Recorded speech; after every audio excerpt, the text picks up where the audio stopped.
అందరికీ నమస్కారం అండి. 4 గ్లాసుల బాస్మతి రైస్ తీసుకున్నానండి పన్నీర్ బిర్యానీ కోసము. 2 టమాటాలు, 2 పచ్చిమిర్చాయి, ఒక ఉల్లిగడ్డ తీసుకొని మిక్సింగ్ చేశాను. కొత్తిమీర, పుదీనా మిక్సింగ్ కూడా తీసుకొని పన్నీర్కి బాగా పట్టించానండి.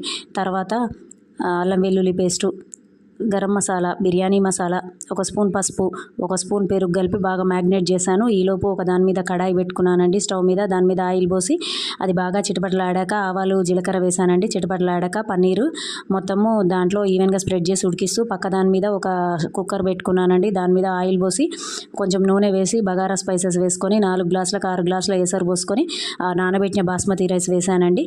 అవి 60% బాస్మతి రైస్ ఉడికాక తీసానండి. పక్కకు తీసి మనం ఇంతకుముందు సిద్ధం చేసుకుంటూ ఉన్న దాంట్లో ఈవెన్గా స్ప్రెడ్ చేశానండి. బాగా మంచిగా స్ప్రెడ్ చేయాలండి. అది బాగా ఉడికాక దాని మీద పుదీనా, కొత్తిమీర, ఫ్రైడ్ ఆనియన్స్ వేసుకొని కొంచెం పసుపు నీళ్ళు పోసుకొని కూడా కొద్దిసేపు ఉడికించుకొని పన్నీర్ బిర్యానీ రెడీ.